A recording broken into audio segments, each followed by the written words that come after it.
Hello and welcome to day 39 of our journey to read the Bible every day for 1 year in chronological order. Today we are going to read Exodus 28 to 29, but first I want to update you on my little Bible setup. So a lovely follower has suggested for me to put at the start of the Bible my color coding system, because sometimes I forget which shade I used or what color I used what for. So I have everything right here. So thanks to the nice follower for suggesting that, because it really helps, because I didn't even know one category that I created after like 5 chapters. So it's good that I resorted it, and now I think we are okay with this management system, and I hope it will help us move along on our journey and to have everything exactly how it should be organized. So the first one is law, which is in gray. Then Jesus is in the color dark blue. God is in light blue or blue. And evil is in red. Society is in like a purple, lilac-ish color. I don't really know. It's like a mixture between brown and purple, I would say, and or like burgundy or something like that. And for the color coding system, we will just say that it's purple. And then we have the color that I forgot about later on, which is punishment, and I will use for that brown.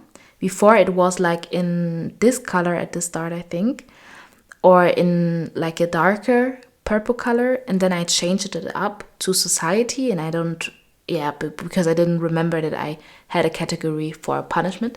So really thanks to the follower, because if not, I probably would have forgot all about it until I reread the Bible again, probably. And then the color of love is still pink. Allocation is still green also, and hope also stays the same, which is coded by the color yellow. And science, I didn't forget about this color, but I didn't really find matching stories or verses to the theme of science, because I used it at the beginning. For example, for the creation, where there is the sun and the moon and the stars, and that the day and night, for example, is separated by those two lights, I guess. And which is also, well, in today's science, it's also day when it's sunny. When the sun is there, or more visible than in the night where the moon is. So I think you know that, so that's not news to you probably. But I want to take this color to really have like the connection between today's science and the Bible. So the things that correspond to today's science and how we see the world, even if we are not Christians. And also here, it's the same thing. And the Lord God formed man of the dust of the ground and breathed into his nostrils the breath of life, and man become a living soul. Because for me, since we also breathe through our nose and our mouth, but still through our nose, I also put it here for science, because, well, it's still a scientific fact, I would say, that we breathe through our nose. So it would make sense like that God breathed life through our nostrils into us, and that we still breathe through them. So I hope that I find more connections to science, because I find it really interesting when we see like those connections between faith and like facts that we know, because faith, well, it's faith and facts are facts. So I think that's nice to see like where there is a connection and where there is a direct link to both of our worlds, I would say, or our religion, to our religion and the world that we live in today. So I don't need those packages anymore, because I put everything on one, and I put some I put different shades, but where the same color is in it. So for example, dark blue for Jesus, I put a darker shade on the bottom and a lighter shade here, so that we have still the same color, but because I don't really have every shade 50 times. I think the shades that I have are only every shade is only 20 or something like that. So like that we have a bit more to choose from, or more, because for example the color of God is there are only 3 left in this shade, so we will just move on to the other shade. But by having this, by having all first in a lighter shade, I think it's better here, because then we can see more of a transition to the bottom where it's a bit darker or a bit stronger colors, so it won't disturb our view, I guess. So I will keep this here next to me, or I will keep it here for now, I think. And so now we can, sorry for the little distraction from today's reading, but I just want to update you. And so now we are going to read Exodus 28 and 29.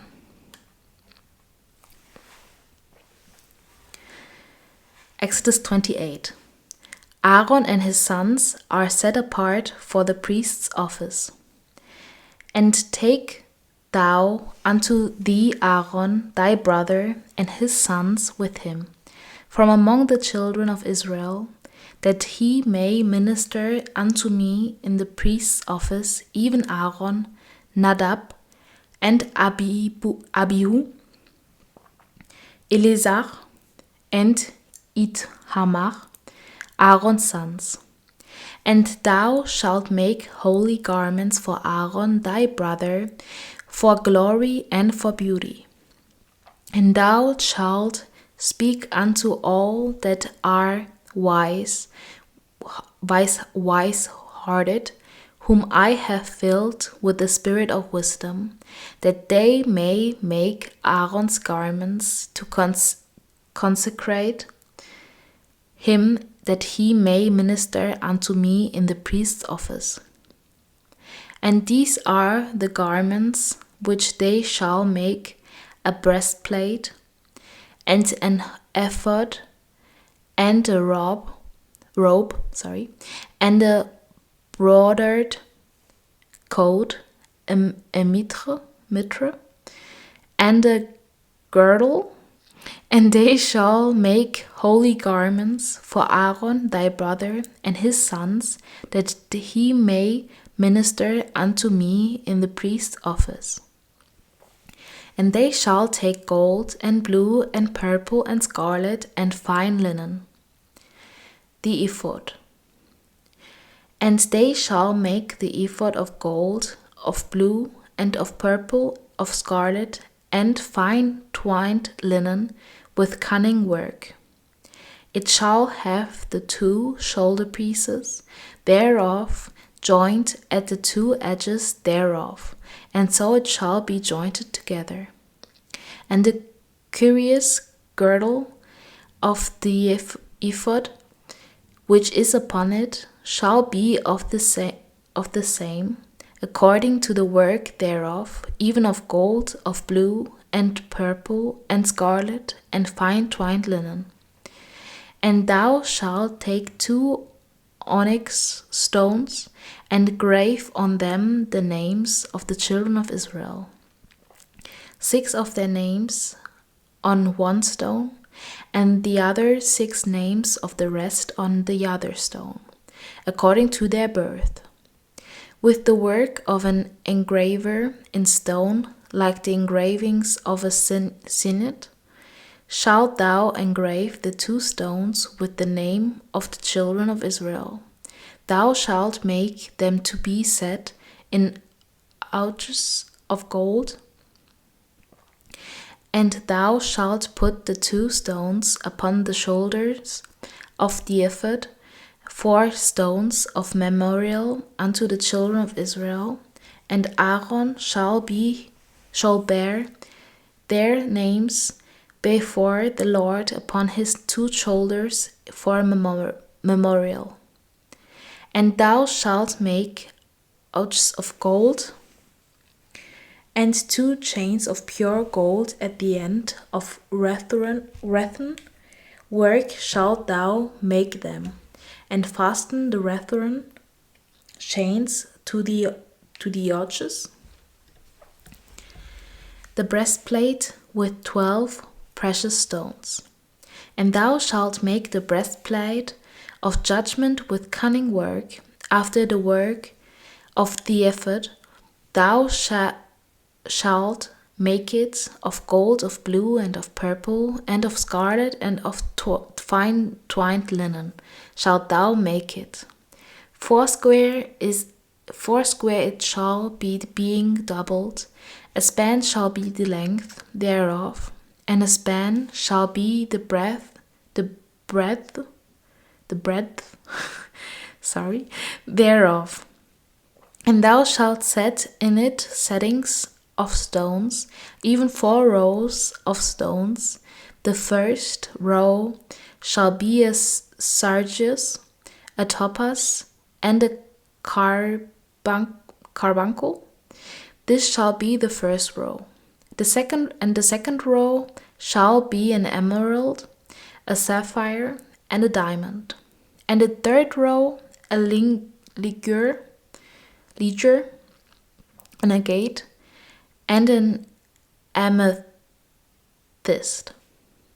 And the fourth row a beryl, and an onyx, and a jasper. They shall be set in gold in their enclosings. And the stones shall be with the names of the children of Israel, 12 according to their names, like the engravings of a signet. Every one with his name shall they be according to the 12 tribes. And thou shalt make upon the breastplate chains at the ends of wreathen work of pure gold. And thou shalt make upon the breastplate 2 rings of gold, and shalt put the 2 rings on the 2 ends of the breastplate. And thou shalt put the 2 wreathen chains of gold in the 2 rings which are on the ends of the breastplate. And the other 2 ends of the 2 wreathen chains thou shalt fasten in the 2 ouches, and put them on the shoulder pieces of the ephod before it. And thou shalt make 2 rings of gold, and thou shalt put them upon the 2 ends of the breastplate, in the border thereof, which is in the side of the ephod inward. And 2 other rings of gold thou shalt make, and shalt put them on the 2 sides of the ephod, underneath toward the forepart thereof, over against the other coupling thereof, above the curious girdle of the ephod.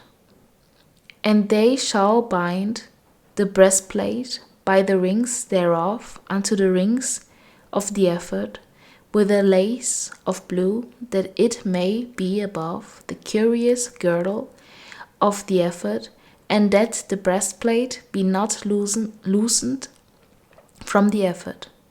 And Aaron shall bear the names of the children of Israel in the breastplates, and a breastplate of judgment upon his heart when he goeth in unto the holy place, for a memorial before the Lord continually.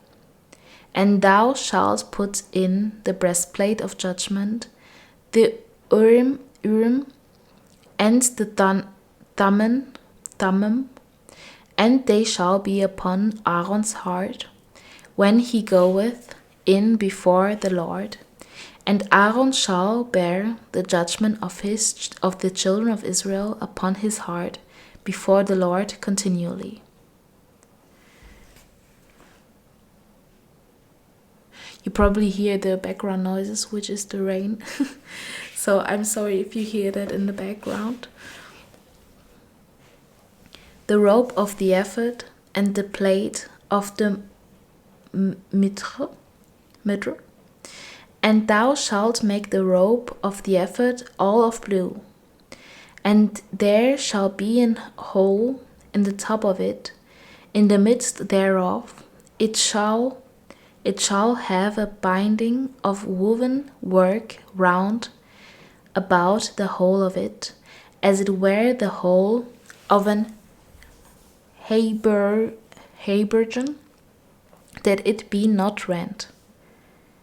And beneath upon the hem of it thou shalt make pomegranates of blue and of purple and of scarlet round about the hem thereof, and bells of gold between them round about. A golden bell and a pomegranate, a golden bell and a pomegranate upon the hem of the robe round about. And it shall be upon Aaron to minister, and his sound shall be heard when he goeth in unto the holy place before the Lord, and when he cometh out, that he die not.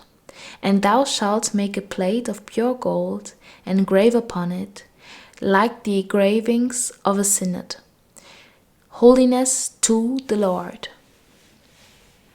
And thou shalt put it on a blue lace, that it may be upon the mitre, upon the forefront of the mitre it shall be. And it shall be upon Aaron's forehead, that Aaron may bear the iniquity of the holy things, which the children of Israel shall hallow in all their holy gifts. And it shall be always upon his forehead, that they may be accepted before the Lord. And thou shalt embroider the coat of fine linen, and thou shalt make the mitre of fine linen, and thou shalt make the girdle of needlework. The garments for Aaron's sons. And for Aaron's sons thou shalt make coats, and thou shalt make for them girdles, and bonnets shalt thou make for them, for glory and for beauty.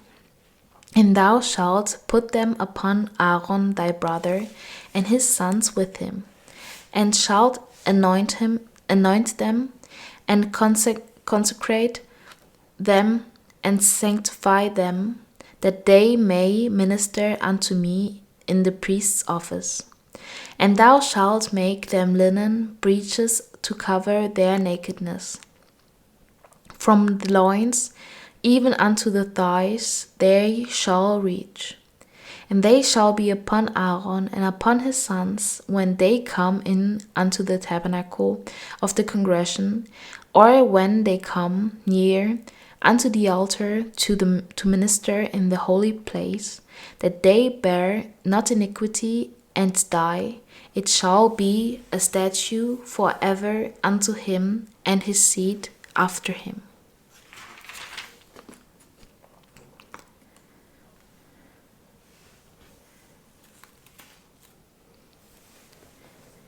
Exodus 29.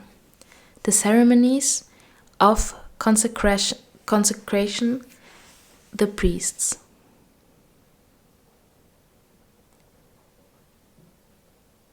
The ceremonies of consecrating the priests. That's right.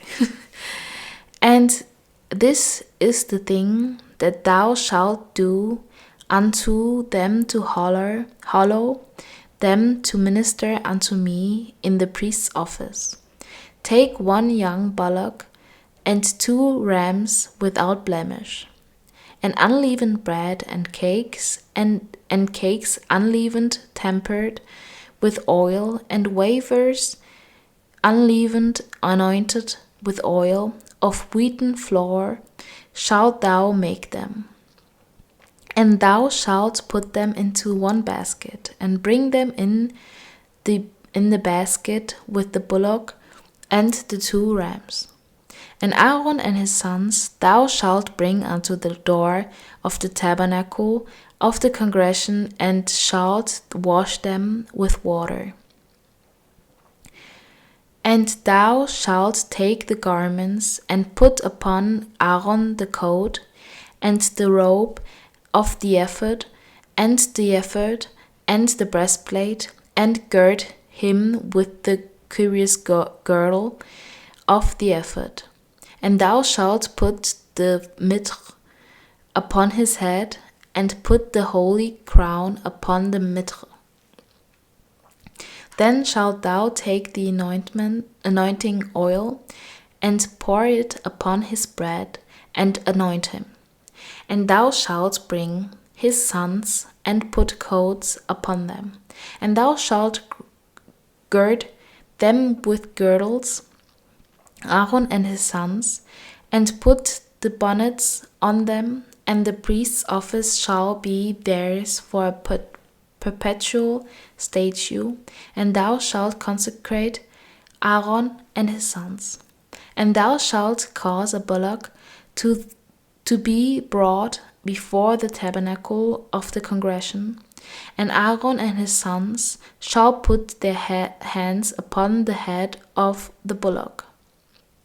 And thou shalt kill the bullock before the Lord, by the door of the tabernacle of the congregation. And thou shalt take of the blood of the bullock, and put it upon the horns of the altar with thy finger, and pour all the blood beside the bottom of the altar. And thou shalt take all the fat that covereth the inwards, and the caul that is above the liver, and the 2 kidneys, and the fat that is upon them, and burn them upon the altar. But the flesh of the bullock, and his skin, and his tongue, shalt thou burn with fire without the camp. It is all sin offering. Thou shalt also take 1 ram, and Aaron and his sons shall put their hands upon the head of the ram, and thou shalt slay the ram, and thou shalt take his blood, and sprinkle it round about upon the altar. And thou shalt cut the ram in pieces, and wash the inwards of him, and his legs, and put them unto his pieces, and unto his head. And thou shalt burn the whole ram upon the altar. It is a burnt offering unto the Lord. It is a sweet savour, an offering made by fire unto the Lord. And thou shalt take the other ram, and Aaron and his sons shall put their hands upon the head of the ram. Then shalt thou kill the ram, and take of his blood, and put it upon the tip of the right ear of Aaron, and upon the tip of the right ear of his sons, and upon the thumb of their right hand, and upon the great toe of their right foot, and sprinkle the blood upon the altar round about. And thou shalt take of the blood that is upon the altar, and of the anointing oil, and sprinkle it upon Aaron, and upon his garments, and upon his sons, and upon the garments of his sons with him. And he shall be hallowed, and his garments, and his sons' garments with him. Also thou shalt take of the ram the fat, and the rump, and the fat that covereth the inwards, and the caul above the liver, and the two kidneys, and the fat that is upon them, and the right shoulder, for it is a ram of consecration. Yeah. And 1 loaf of bread, and 1 cake of oiled bread, and 1 wafer, and out of the basket of the unleavened bread that is before the Lord.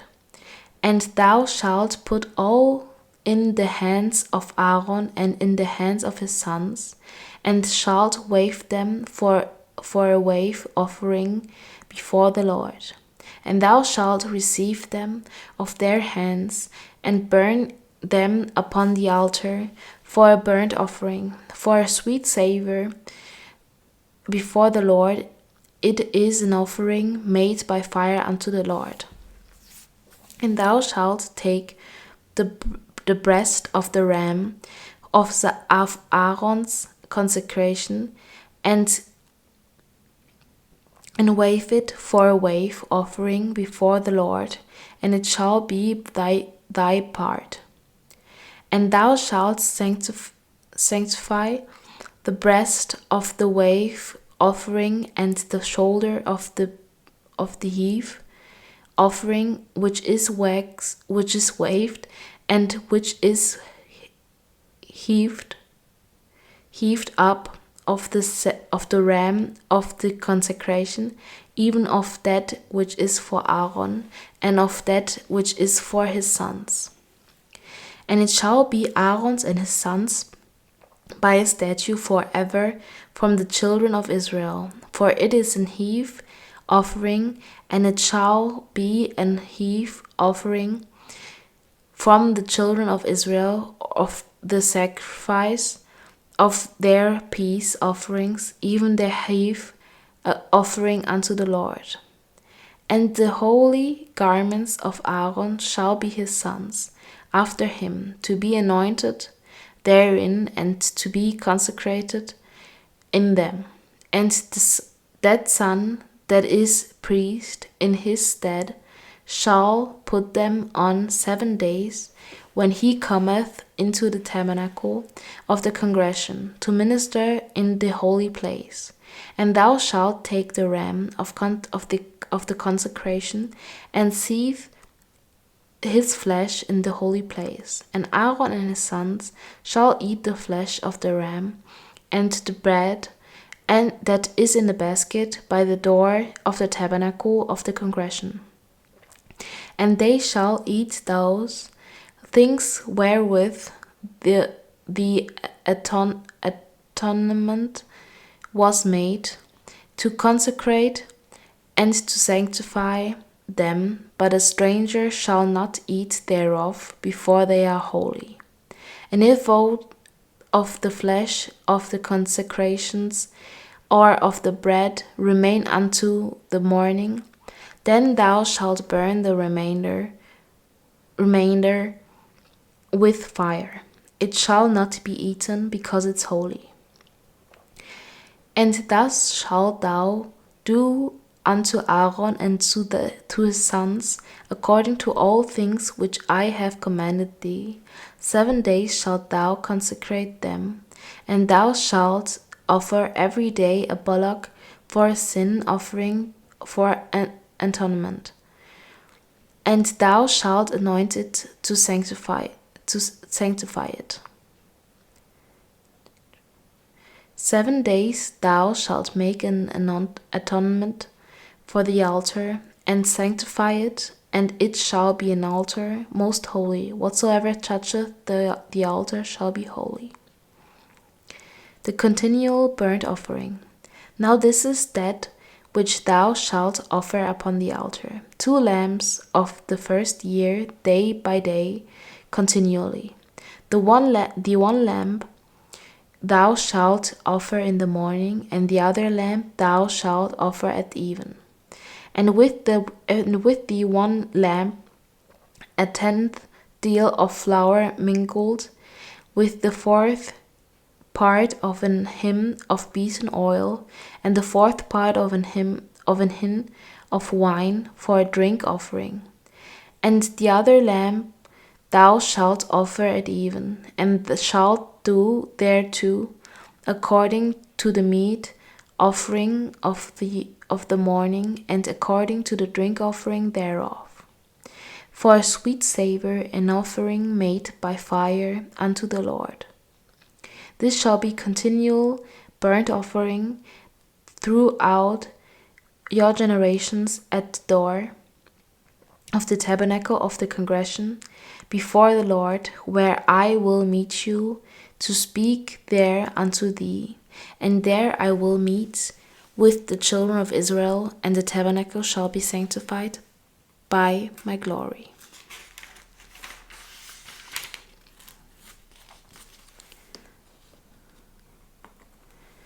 And I will sanctify the tabernacle of the congregation and the altar. I will sanctify also both Aaron and his sons to minister to me in the priest's office. And I will dwell among the children of Israel, and will be their God. And they shall know that I am the Lord their God, that brought them forth out of the land of Egypt, that I may dwell among them. I am the Lord their God. So this was Exodus 28 to 29. So today I really only have much to say about the last part. So actually we are already on the right page. And I will sanctify the tabernacle of the congregation and the altar. I will sanctify also both Aaron and his sons to minister to me in the priest's office. And I will dwell among the children of Israel, and will be their God. So it's really the last part, which is Exodus 29, verse 45. And I will dwell among the children of Israel, and will be their God. Which for me essentially means that God will rest with them, or like stay with them, and not like in every place at every time. But for me, I understand it that God will be first and foremost, he will be there for the children of Israel, if I understand it right. Which is, well, back then, I don't know. There were many sinners, but are there not even more sinners now? I don't know. But yeah, I find it nice that God really gives it all to the children of Israel. It's like they're his favorite people, it seems, and that he really cares about them, also because he made many promises to the people who came before them, who really who are the generations before the children of Israel back then. So for me, I see that there's also, I would say, a lot of history that really creates this bond between the children of Israel and God, which is why he can't really let go of them, or why he also don't want to let go of them, because, well, they're the children of Israel. They are supposed to be his followers, but as we know how the people are and how the story probably goes, it's not going to end this way probably. But I like that in the last part of Exodus 29, he just reminded them that he's their God, he will stay with them, he will not leave them, and that he's the one who saved them, and not anyone else, or not any other God that they would worship. So it really shows that God is God, and It's also what he says, I am the Lord, their God.